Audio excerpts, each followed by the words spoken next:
Diriwayatkan dari Abu Hurairah radhiyallahu anhu dia berkata, Rasulullah shallallahu alaihi wasallam mengutus 10 mata-mata yang dipimpin Hashim bin Sabit al-Ansari kakek Hashim bin al-Hattab.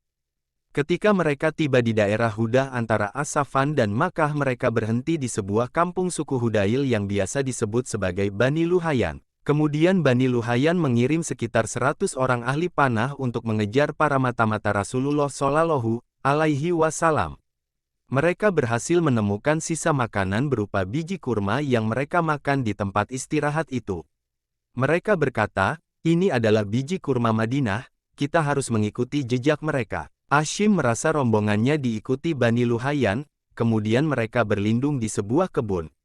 Bani Luhayan berkata, turun dan menyerahlah, kami akan membuat perjanjian dan tidak akan membunuh salah seorang di antara kalian.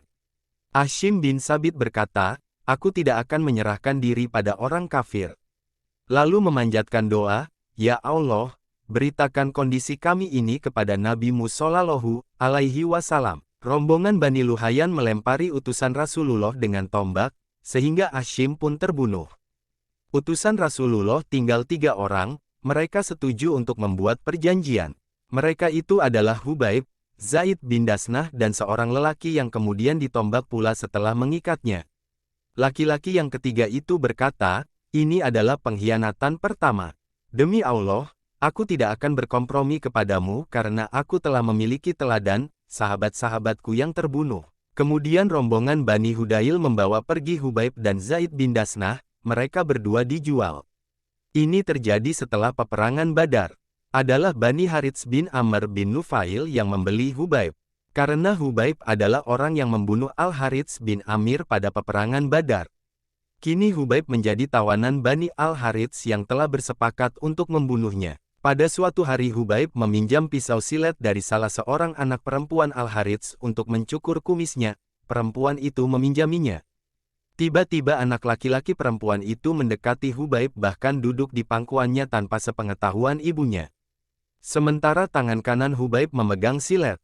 Wanita itu berkata, aku sangat kaget. Hubaib pun mengetahui yang kualami. Hubaib berkata, apakah kamu khawatir aku akan membunuh anakmu? Aku tidak mungkin membunuhnya. Wanita itu berkata, demi Allah aku tidak pernah melihat tawanan sebaik Hubaib. Dan demi Allah pada suatu hari, aku melihat Hubaib makan setangkai anggur dari tangannya padahal kedua tangannya dibelenggu dengan besi, sementara di Makkah sedang tidak musim buah.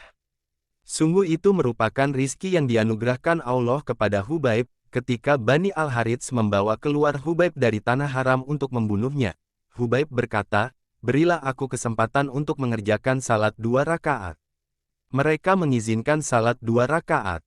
Hubaib berkata, demi Allah, sekiranya kalian tidak menuduhku berputus asa pasti aku menambah salatku.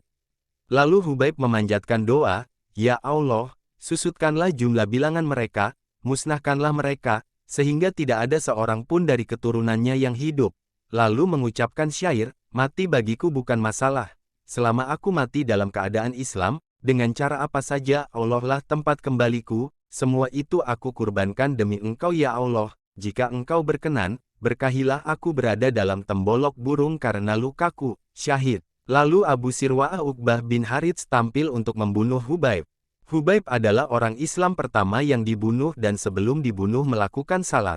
Nabi Muhammad shallallahu alaihi wasallam memberitahu para sahabat pada hari disiksanya Hubaib, bahwa kaum Quraisy mengutus beberapa orang untuk mencari bukti bahwa Hashim bin Sabit telah terbunuh dalam peristiwa itu. Mereka mencari potongan tubuh Hashim.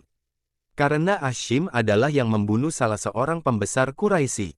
Tetapi Allah melindungi jenazah Hashim dengan mengirim sejenis sekawanan lebah yang melindungi jenazah Hashim, sehingga orang-orang itu tidak berhasil memotong bagian tubuh jenazah Hashim sedikitpun. Hadis riwayat Al-Bukhari, nomor 3989, Abu Dawud, nomor 2660.